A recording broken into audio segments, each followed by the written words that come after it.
Excelentíssimo senhor presidente do Supremo Tribunal Federal, Dr. Luiz Fux, excelentíssimo senhor ministro relator, Dr. Luiz Roberto Barroso, excelentíssimos senhores ministros, excelentíssimas senhoras ministras, colegas advogados e advogadas, senhoras e senhores, venho aqui em nome de 4 organizações que foram admitidas formalmente como amigos da Corte, contribuir no debate a respeito da confirmação da liminar concedida em sede da DPF 828, de relatoria do ministro Barroso, em que se garante o direito à moradia, vedando qualquer tipo de remoção ou despejo em sede administrativa ou mesmo judicial. Falo aqui em nome das organizações Acesso, Cidadania e Direitos Humanos, o Movimento Nacional de Direitos Humanos, o MNDH, o Núcleo de Amigos da Terra Brasil e o Centro de Direitos Econômicos e Sociais. Inicialmente, cabe destacar o cenário em que nos encontramos em relação ao estado de pandemia, de calamidade pública.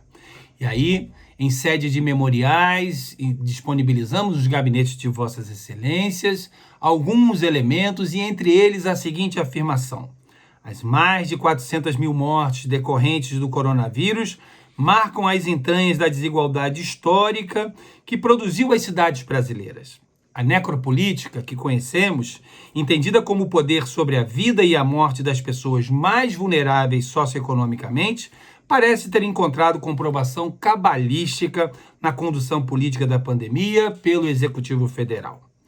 Somam-se a isso outros elementos e que é necessário trazer a título de reflexão, pois a pandemia acabou se tornando uma senha ou uma janela de oportunidade para enxergarmos as profundas desigualdades que estão coladas na estrutura do Estado brasileiro. E é nesse sentido que destacamos 3 elementos, a saber: primeiro, o déficit habitacional no Brasil hoje alcança 7,8 milhões de moradias e mais de 13% da população estão desempregados. O terceiro elemento diz respeito à Emenda Constitucional 95 de 2016,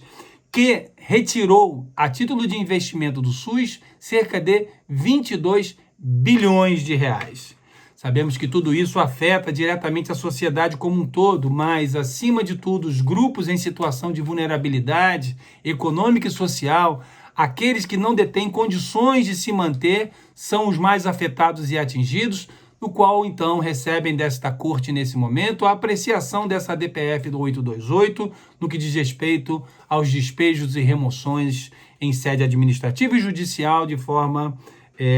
aplicada à nossa realidade.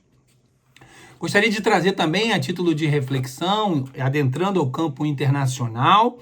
aquilo que foi colocado pela Relatoria Especial da ONU para a Moradia Adequada, que, em nota de orientação a respeito da Covid-19, afirmou: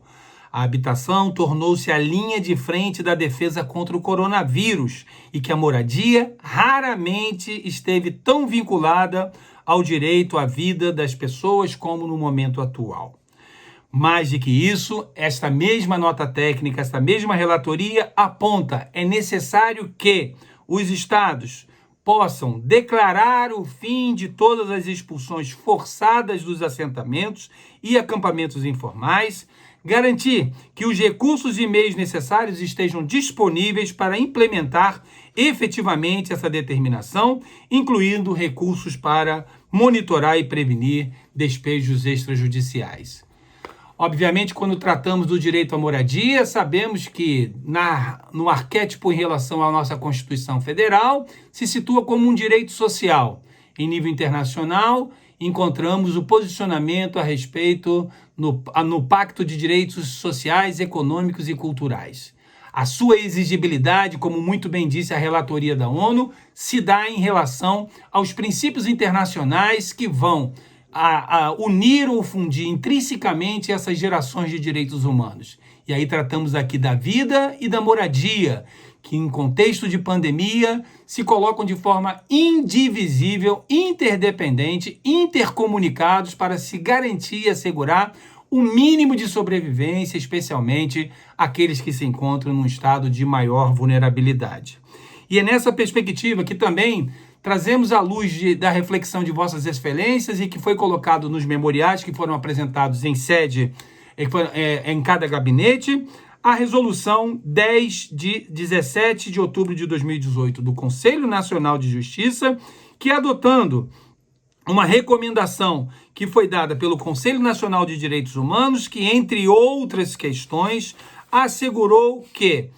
é preciso recomendar aos órgãos públicos dos judiciários que, enquanto perdurar a situação da pandemia, avaliem com especial cautela o deferimento de tutela de urgência que tenha por objeto desocupação coletiva de imóveis urbanos, rurais, sobretudo nas hipóteses que envolverem pessoas em estado de vulnerabilidade social e econômica. Diz ainda o artigo 1º desta resolução: a avaliação que se refere ao CAPT poderá considerar, dentre outros aspectos, o grau de acesso à população afetada, às vacinas ou tratamentos disponíveis no enfrentamento à Covid-19.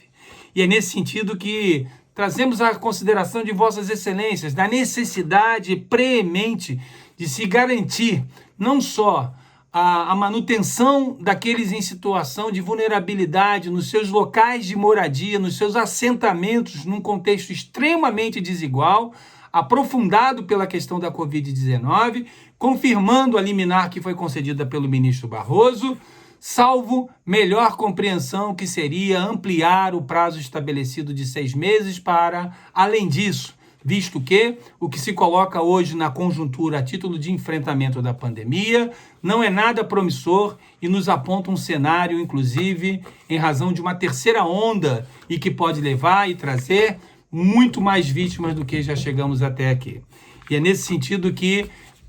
os amigos da Corte, Acesso, Cidadania e Direitos Humanos, o Movimento Nacional de Direitos Humanos, o Núcleo Amigos da Terra Brasil e o Centro de Direitos Econômicos e Sociais pleiteia para que vossas excelências ratifiquem os termos da decisão do ilustre relator ou, ao melhor juízo, possam estender o prazo concedido pelo mesmo no que diz respeito aos 6 meses para impedir qualquer tipo de remoção